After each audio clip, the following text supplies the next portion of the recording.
Hi friends, welcome back. आज मैं Gauru journey of courage movie को एक्सप्लेन करूंगी, जिसे रामकृष्ण गोयल ने डायरेक्ट किया है और IMDb पर इसकी रेटिंग 8.7 है। ये कहानी एक लड़के की है जिसने अपनी बूढ़ी दादी की आखिरी इच्छा को पूरा करने के लिए नामुमकिन काम को भी मुमकिन कर दिखाया था। तो आइए जानते हैं गौरू की कहानी। कहानी की शुरुआत राजस्थान के एक छोटे से गांव से होती है, जहां रहता है गौरू रायका, जो अपनी छोटी बहन गौरी के साथ अपनी भेड़ें चरा रहा था। गौरू को बस 10 तक की ही गिनती आती है, जबकि उसकी भेड़ें उससे कहीं ज़्यादा है। पर फिर भी आज तक इतने सालों में उसकी एक भी भेड़ इधर से उधर नहीं हुई है। उसके पास जितनी भी भेड़ें हैं वो उन्हें 10-10 की कतार में ही गिनता है। गौरू अपने भेड़ों से बहुत प्यार करता है। वो अपनी जान को जोखिम में डालकर भी अपने जानवरों को बचाता है। गौरू के घर में उसके माता पिता, छोटी बहन और एक बूढ़ी दादी है। गरीबी के कारण गौरू कभी स्कूल नहीं जा सका है, जिसके कारण वो छोटी उम्र से ही अपने भेड़ों को चराने का काम करता है और घर लौटकर अपनी बूढ़ी दादी का ध्यान रखता है। बूढ़ी दादी अब सिर्फ अपनी अंतिम समय में मौत का इंतजार कर रही है, क्योंकि बुढ़ापे में जब इंसान के हाथ पांव काम करना बंद कर देते हैं तो जिंदगी से कहीं बेहतर मौत लगने लगती है। आज घर लौटकर गौरू अपनी रेडियो पर गाने सुनने जाता है, जो कि उसने अपने पिता के पास से चुराई है, और पिता के पूछने पर बता दिया है कि रेडियो किसी ने चुरा ली है। पर आज रेडियो पर उसे खबर मिलती है कि राजस्थान में इस बार भयंकर अकाल पड़ी है, जिससे सबसे ज्यादा नुकसान रायकों को हुआ है, क्योंकि उनकी भेड़ें भारी मात्रा में सूखे की वजह से मर रही हैं। ये सुनकर गौरू अपनी भेड़ों से वादा करता है कि वो उनमें से एक को भी मरने नहीं देगा। तभी गौरी रेडियो को लेकर वहां से भागती है और अपने पिता को देते हुए सब कुछ बता देती है कि इसे किसी और ने नहीं बल्कि गौरू ने चुराया था। गौरी अपने पिता से रोज एक सिक्का लेकर जमा करती है, जिससे कि वो मेले में एक बड़ी घोड़ी को खरीद सके। पिता भी भोली गौरी के बातों पर मुस्कुराकर रोज उसे एक सिक्का दे दिया करते हैं। तभी उनका ध्यान उनके भेड़ों के बीच खड़ी गधे पर जाती है और वो गौरू से पूछते हैं कि ये किसका गधा है। पर गौरू बताता है कि ये किसी का भी नहीं है। 2-3 दिनों से वो घूम रही थी और आज उसके पीछे पीछे आ गई है। गौरू गधे को अपने पास रखना चाहता है, पर उसके पिता इसके लिए नहीं मानते हैं। तब गौरू गधे को एक आदमी फोगटिया के पास रखता है, उसे ये कहकर कि बस रात में वो उसका ध्यान रखे, बाकी दिन में वो खुद उसे संभाल लेगा। फोगटिया भी मान जाता है। इसके बाद गौरू घर लौटकर अपनी दादी को चाय बना कर देता है, जहाँ दादी गौरू को अपने मायके के बारे में और अपने भाई के बारे में बताती है। जहाँ गौरू दादी से पूछता है कि वो कब से अपने गांव नहीं गई है, जिस पर दादी कहती है कि यहाँ ब्याह कर आने के बाद से ही वो दोबारा कभी भी अपने मायके नहीं जा पाई है। तब गौरू पूछता है कि क्या उसे कभी अपने घर और भाई की याद नहीं आती है। तब दादी उसे बताती है कि उसे अपने भाई की बहुत याद आती है, पर वो कभी भी वहाँ दोबारा नहीं जा सकी। वो चाहती तो है कि वो अपने गांव में घूमे, अपने भाई की आवाज़ सुने, अपने घर को देखे कि वो अब भी वैसे ही है या पहले से बेहतर हो चुकी है। दादी बताती है कि वो जब तक एक बार अपने मायके नहीं चली जाती है और अपनी भाई की आवाज़ नहीं सुन लेती है, तब तक वो मरने वाली नहीं है। गौरू कहता है तब वो अपने बेटे यानी गौरू के पिता से क्यों नहीं कहती है कि वो उन्हें उसके गांव लेकर जाए। दादी कहती है कि कितनी ही बार वो कह चुकी है, पर कोई उसकी नहीं सुनता है। फिर भी गौरू के कहने पर वो अपने बेटे से उसे उसके मायके ले चलने को कहती है, पर गौरू के पिता अपनी माँ के एक ही सवाल से परेशान होकर उस पर चिल्लाने लगता है कि वो उन्हें वहाँ नहीं ले जा सकता है, और क्या कभी उसके मायके वालों ने उसकी सुध ली है जो वो वहाँ जाना चाहती है। इस पर दादी अपने भाई की लिखी चिट्ठी दिखाती है जो उसके भाई ने उसे भेजी थी, पर यह चिट्ठी भी तब की है जबकि गौरू का पिता पैदा भी नहीं हुआ था। गौरू का पिता अपनी माँ से कहता है कि वो यहीं रहे और बस अपनी मौत का इंतजार करे। ये सब देखकर गौरू अपने पिता से कहता है कि वो एक बार दादी को उसके गांव क्यों नहीं ले जाता है, क्या दादी को ले जाने में उसकी जूती घिसती है। जिस पर गौरू के पिता उसे कहते हैं कि वो जब 5 बार जूती बदलेगा तब जाकर वो दादी के गांव पहुंचेगा, यानी दादी का गांव यहाँ से बहुत दूर था। इसके बाद हम रात का समय देखते हैं, जहां गौरू की माँ गौरू के पिता से उसकी माँ को उसके गांव ले जाने को कहती है। तब गौरू के पिता कहते हैं कि वो उसकी माँ है, दुश्मन नहीं। वो उसे ले जाना चाहता है, पर इतनी दूरी के कारण वो उसे ले नहीं जा सकता है, क्योंकि उसके पास ना ही साधन है और ना ही इतने दिनों का राशन। उस पर से उन पर ठाकुरों का कर्ज है, इसलिए वो चाहकर भी कुछ नहीं कर सकता है। इसके बाद हम गौरू को देखते हैं, जो रात में अपनी दादी से उसके गांव का नाम पूछता है। दादी उसे बताती है कि उसके गांव का नाम कांकड़ है। बस फिर क्या था, सुबह होते ही गौरू भागता हुआ जाता है और बस वाले से कांकड़ गांव के बारे में पूछता है, पर बस वाला कहता है कि ऐसा कोई भी गांव नहीं है। पर गौरू कहता है कि कांकड़ गांव है। तब बस वाला बताता है कि यहाँ से 200 कोस तक कांकड़ नाम का कोई भी गांव नहीं है। जिसके बाद गौरू वहाँ के हर एक आदमी से कांकड़ का पता पूछने लगता है। पर किसी को भी इस गांव के बारे में कुछ भी पता ही नहीं था। अंत में गौरू को एक आदमी मिल जाता है जो कांकड़ गांव के बारे में जानता है। पर जब उसे पता चलता है कि वहां गौरू जाना चाहता है तो वो कहता है कि वहां तक पहुंचना गौरू की बस की बात नहीं है। पर गौरू ने अब तक अपनी दादी की आखिरी इच्छा को पूरा करने की ठान ली थी। गौरू कहता है कि वो बस उसे वहां पहुंचने का मार्ग बता दे।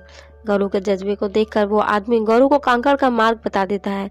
साथ ही बताता है कि यहाँ से बस माड़वा तक जाती है, जिससे कि गौरू बस से माड़वा तक चला जाए, जिसके बाद उसे माड़वा से कांकड़ तक पैदल ही सफर करना होगा, जो कि माड़वा से ज्यादा दूर नहीं है। ये सुनकर गौरू खुश हो जाता है। बस वाले से माड़वा तक का भाड़ा पूछता है, जो कि 100 रुपए है और 2 लोगों के लिए 200, यानी 10-10 के 20 नोट।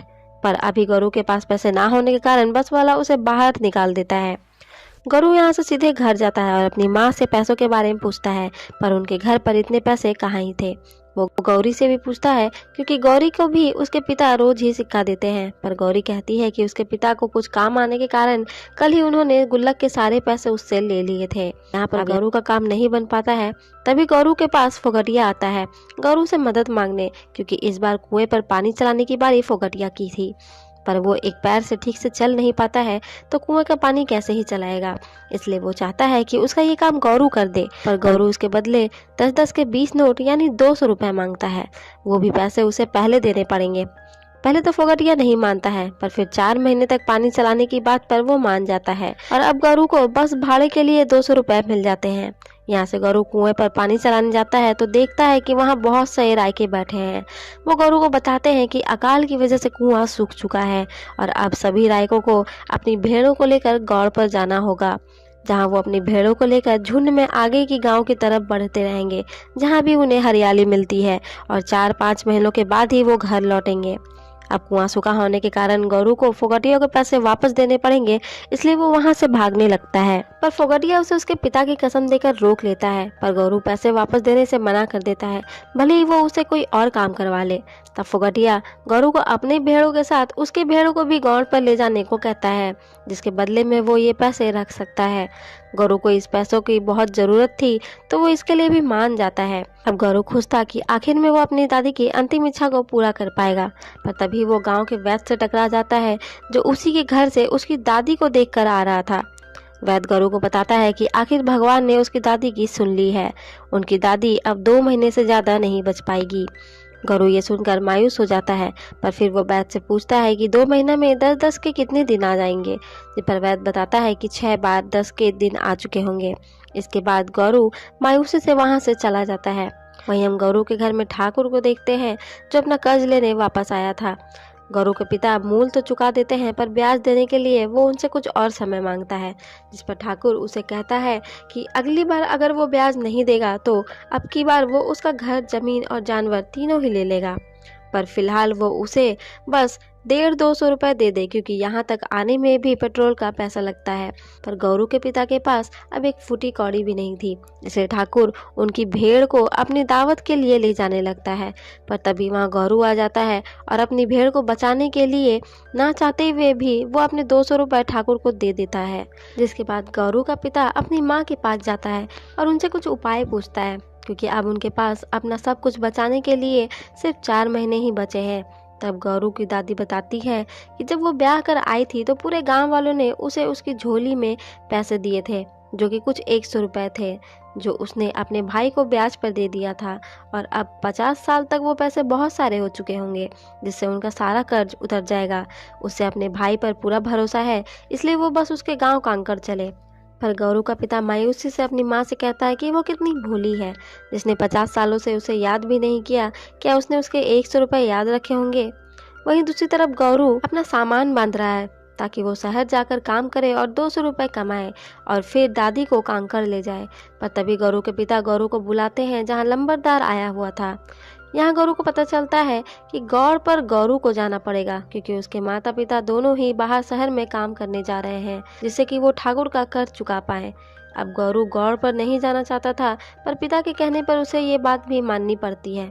पर लंबरदार से गौरू को पता चलता है कि गौड़ माड़वा तक जाने वाली है, जिससे सुनकर गौरू एक बार फिर से खुश हो जाता है और अपनी दादी से कहता है कि अब की बार होली वो कांकड़ में ही खेलेगी। सुबह होते ही गौरू के माता पिता अपने शहर की यात्रा पर चले जाते हैं। जिसके बाद गौरू दादी और गौरी को जगाता है उसके साथ चलने के लिए। गौरू पहले तो नहीं जाना चाहती है, पर हर दिन एक सिक्का देने के बदले वो चलने को तैयार हो जाती है। गौरू उस गधे जिसका नाम फुगटिया ने मैडम रखा है उसे भी साथ ले लेता है और उसी पर दादी के बैठने की भी जगह बना देता है और निकल पड़ता है गौर पर अपनी बूढ़ी दादी की अंतिम इच्छा को पूरा करने के लिए, ये जाने बिना ही कि रास्ते में उसे किन किन कठिनाइयों का सामना करना पड़ सकता है। अब गौरू इस सैकड़ों कोसों की सफ़र को किस किस कठिनाइयों के साथ पूरा करेगा, वो अपनी दादी की इच्छा को पूरा कर भी पाएगा या नहीं, ये जानने के लिए गौरू का सेकंड पार्ट ज़रूर देखें, जो मैं जल्दी ही लेकर आऊँगी। मिलते हैं अगली वीडियो में, तब तक के लिए बाय।